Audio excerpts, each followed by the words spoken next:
Mesdames et messieurs, merci de nous rester fidèles pour vous informer.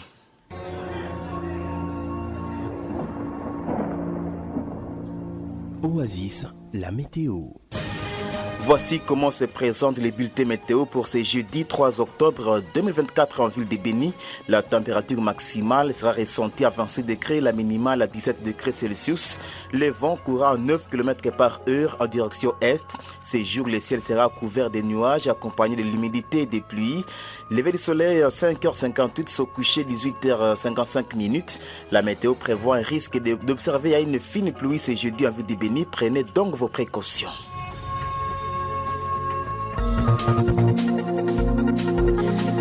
Au sommaire, un ultimatum de 48 heures vient d'être accordé aux experts par la société civile de Moulekera pour désamorcer la bombe découverte depuis plusieurs jours au quartier Sayo. Cette structure citoyenne promet des actions de grande envergure si rien n'est fait. Au moins 41 villages ont été ciblés par des attaques des ADF depuis janvier 2024 en chefferie de Babila Babombi, territoire de Mambasa Nitori. La précarité de la situation sécuritaire est à la base de la rareté des produits alimentaires sur les marchés et le manque d'appui pour les déplacés de guerre selon les sources locales. Et puis, ça fait un mois sans rentrée scolaire dans les écoles primaires publiques. Depuis donc la rentrée scolaire depuis le 2 septembre, les enseignants annoncent pour ce jeudi 3 octobre le début du sit-in devant le Palais de la Nation et d'autres institutions de la République pour réclamer leurs droits. Jeune, ton avenir est plein d'espoir.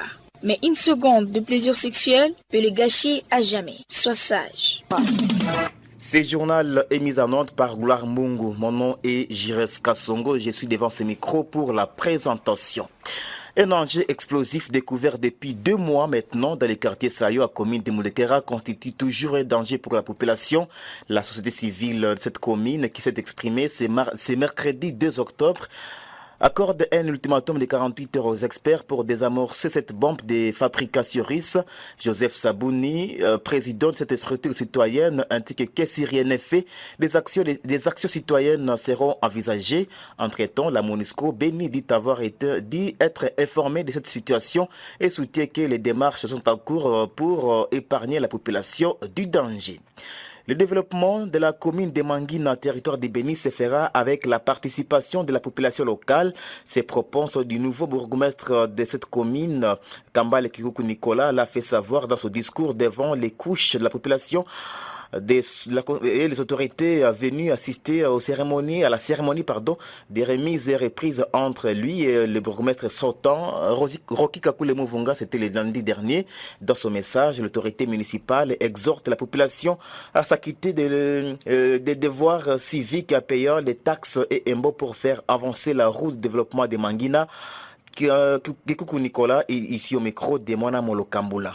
Il ne suffit pas seulement de donner vos besoins. Ces besoins-là, on doit les traduire à charge. Et ces charges-là doivent coûter. Et c'est ça l'objet même de ce qu'on appelle le budget participatif. Vous avez vu les véhicules à couleur bleue sur lesquels il est marqué nos impôts et taxes. Je voudrais vous dire que ce sont ces impôts-là et les taxes qui développent le milieu. La troisième partie, c'est la partie du contrôle. La société civile, les composantes. Ce sont ces composantes qui doivent mobiliser la population pour ces petites recettes. Avec les contrôles de la société civile, c'est ces contrôles-là qui va vérifier ce que nous sommes en train de recevoir, comment nous sommes en train de les dépasser, et ça va encourager la population à continuer à donner les contributions pour le développement. Je voudrais ici rappeler la jeunesse de Mangina et la société civile que nous devons avoir cette culture de contrôle, venir vérifier et ne pas aller parler à la radio,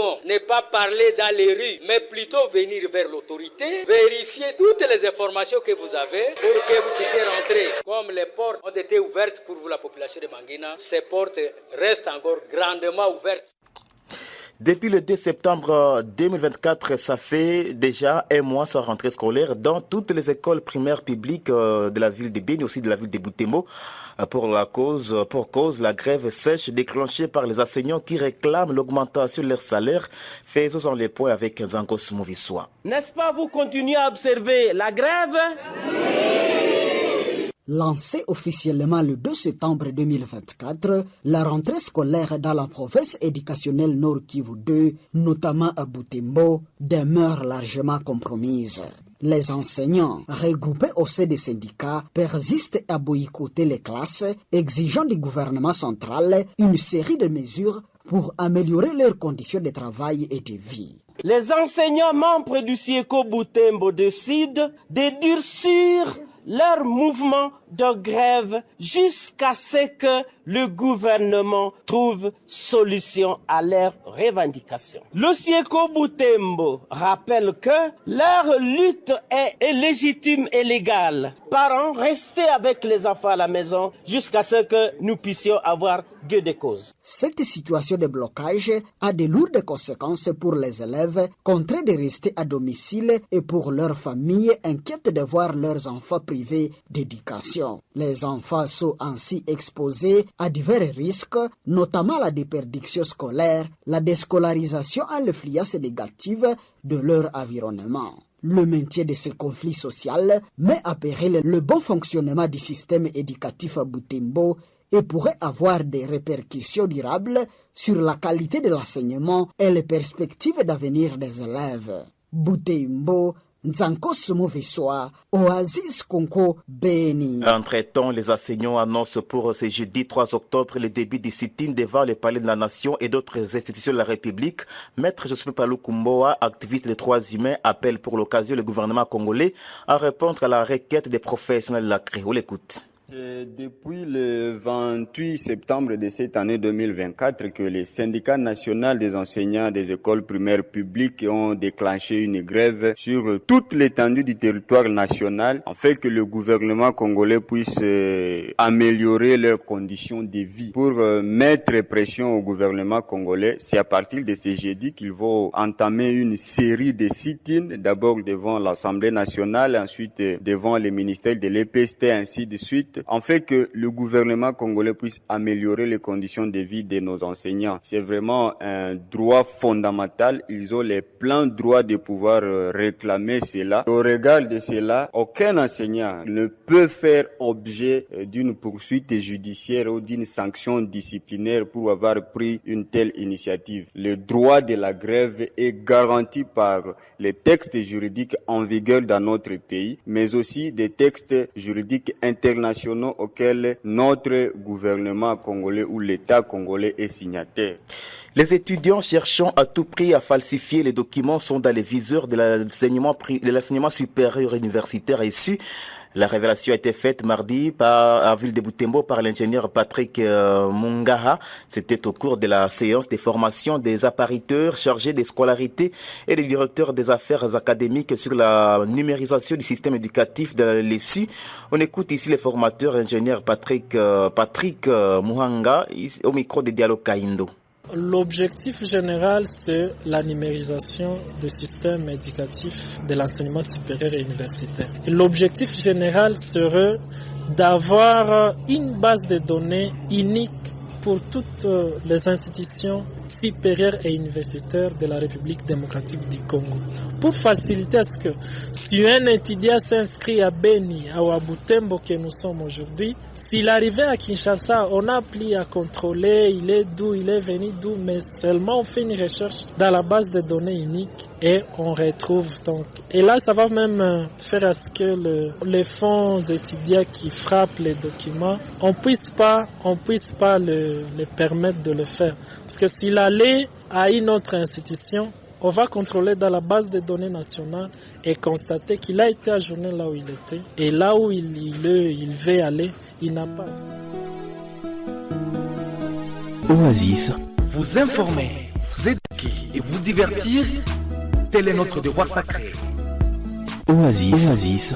Les réalités de votre quotidien. Autre chose à présent, des combattants incontrôlés au Azaleno seraient à la base de la multiplicité de l'insécurité observée actuellement dans la ville de Goma. C'est ce que pense ce mercredi Aimé Mboussa Mukanda, notable et défenseur des droits humains à Rutshuru. Il appelle le gouvernement congolais à bien s'occuper des jeunes patriotes au Azalendo et à finir la guerre qui impacte négativement sur la vie de la population. On l'écoute dans cet élément choisi par Justin Paluku Mopagna. Vu les sécurités grandissantes dans la ville de Goma, nous recommanderons seulement au gouvernement de pouvoir ordonner aux Vaya Wazalendo de rester sur les lignes de front. Mais à nos jours, les Wazalendo sont dans la ville, dans les périphériques de Nyiragongo, lourdement armés. Et selon moi, voilà la cause de l'insécurité. Personnellement, moi aussi, j'ai été victime du kidnapping le samedi 21 septembre. Les Wazalendo lourdement armés m'ont trouvé en plein cœur de Goma et ils m'ont acheminé dans Zekwe sur la ligne de front à Kibumba. Nous demandons au FRDC, gouvernement, de pouvoir gérer la question des Wazalendo pour que ça ne soit pas une bombe à retardement un jour. Et les Wazalendo, on doit les doter de vivres et même de munitions pour qu'ils finissent la guerre. Nous, comme activistes des droits de l'homme, nous sommes vraiment à danger vu la multiplicité de l'insécurité. Nous demandons au gouvernement de finir la guerre pour que nous puissions vivre la paix. Nous l'avons dit au sommaire, au moins 41 villages de la chefferie de Babila Babombe et à territoire de Mambasa ont été attaqués par les ADF depuis janvier 2024. Cette statistique a été livrée à la presse ce mercredi par Rams Malikidogo, coordonnateur de la CRDH locale. À la croire, suite à cette précarité de la situation sécuritaire, plusieurs conséquences se font déjà sentir dans la communauté, parmi lesquelles la rareté des denrées alimentaires sur les marchés et le manque d'appui pour les déplacés de guerre. Ces défenseurs des droits humains demandent au gouvernement congolais de pouvoir venir en aide aux vulnérables. Je propose de l'écouter. Les conséquences de l'insécurité ne cessent de s'enregistrer dans la chefferie de Babombi, à territoire de Mambasa, où 99% de la population vit du chat. Tout depuis que les mois de janvier, certaines agglomérations ont été touchées par les attaques des présumés ZDF dans la zone, et surtout la partie est ainsi que la partie ouest. Nous avons totalisé 41 agglomérations qui ont été attaquées depuis le mois de janvier jusqu'à aujourd'hui. Alors, donc, les civils qui vivaient dans ces chats, dans ces coins, se sont déjà déplacés et sont actuellement concentrés dans des centres urbains, surtout vers Biakato, Makumo, Loempa, où certaines familles ont pris refuge. Alors actuellement, nous sommes en train d'assister à un fléau, surtout avec la hausse des denrées alimentaires. Certaines familles qui ne savent plus comment accéder à leurs chats, alors que ces familles vivaient de l'agriculture. Alors la vie est devenue trop chère actuellement. Nous commençons déjà à assister à certaines lamentations et les familles d'accueil commencent déjà à se plaindre. Ils ne sont pas aussi à mesure de subvenir aux besoins de ces derniers. Alors, nous demandons vraiment à surtout le gouvernement ainsi que les humanitaires de pouvoir assister ces familles déplacées. Donc, certains enfants ne sont pas encore inscrits et ils n'ont plus droit à l'éducation, alors que l'éducation, c'est un droit pour tout le monde. Ils n'ont pas vraiment été inscrits suite au manque de moyens. Et au moins 80% des espaces du territoire de Djougou seraient contrôlés par des groupes armés. Cette révélation est contenue dans un rapport présenté mardi par la délégation des forces vives, structures communautaires, églises et structures féminines de l'Ituri au vice-premier ministre et ministre de la Défense nationale et anciens combattants Guy Kabombo, qui a entamé des consultations dans la province de l'Ituri. Cependant, les FARDC occuperaient aussi quelques espaces au nord de la ville de Bunia, ont-ils affirmé.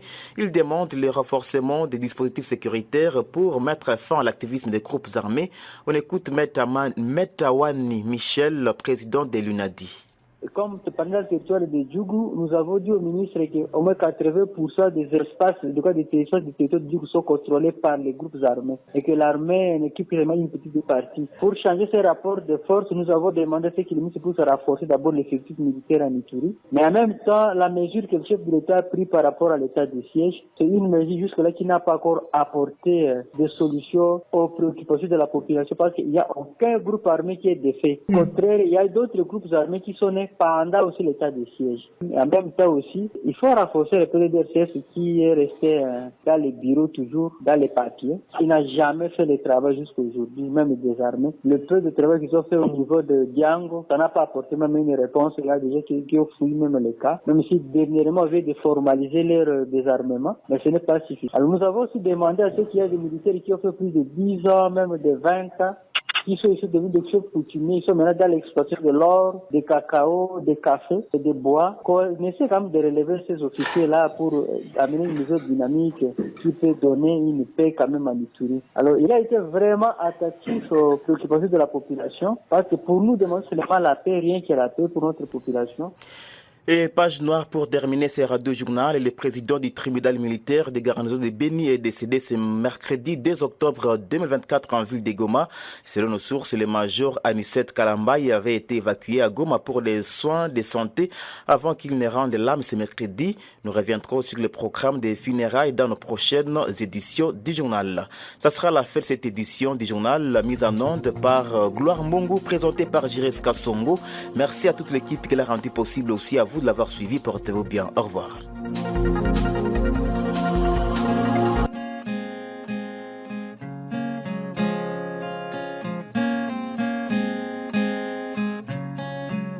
Les gros arbres s'accaparent de toutes les eaux de pluie. Nous sommes au royaume de là-bas. C'est pratiquement bizarre. Voyez-vous, une grande nation classée parmi les grandes du continent.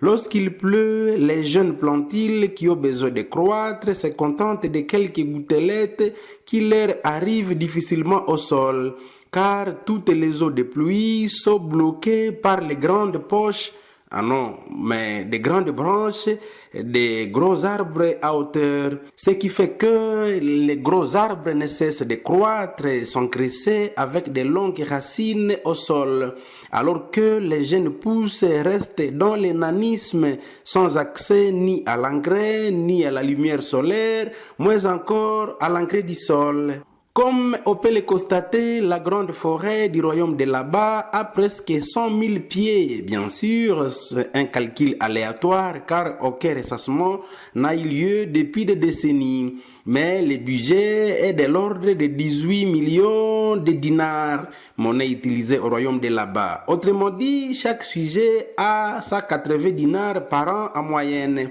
Mais les petites gens de la basse classe ne reçoivent rien, ne voient rien. Pour recevoir des miettes, il faut des bruits, marches de colère, grèves, villes mortes, sit-ins et autres. Car les gros arbres s'accaparent de toutes les eaux de pluie au détriment de ceux qui ont besoin de la croissance. Chaque mois, on apprend qu'ils sont dans le dépassement budgétaire. Je veux dire, pour un cabinet du roi de la forêt, par exemple, ou la reine, on a prévu 500 000 dinars. Mais le cabinet va atteindre facilement 600 voire 700 000 dinars. Les cabinets des gouvernants du royaume de là-bas nagent dans l'opulence alors que les frais de fonctionnement manquent au sein des établissements de soins de santé, établissements scolaires, établissements pénitentiaires et autres. Même pour réhabiliter une route, l'on a besoin de l'eau. Mais lorsque les gros arbres s'accaparent de toutes les eaux de pluie, comment donc développer la nation ? Les petits pèlerins ont fini par comprendre que le budget annuel présenté devant les élus du peuple était budget déjà éléphantesque, oui, mais complaisant. Ceux qui y croient feront longtemps savoir les changements au pays car les concepteurs prennent la part des lions à la source eux-mêmes.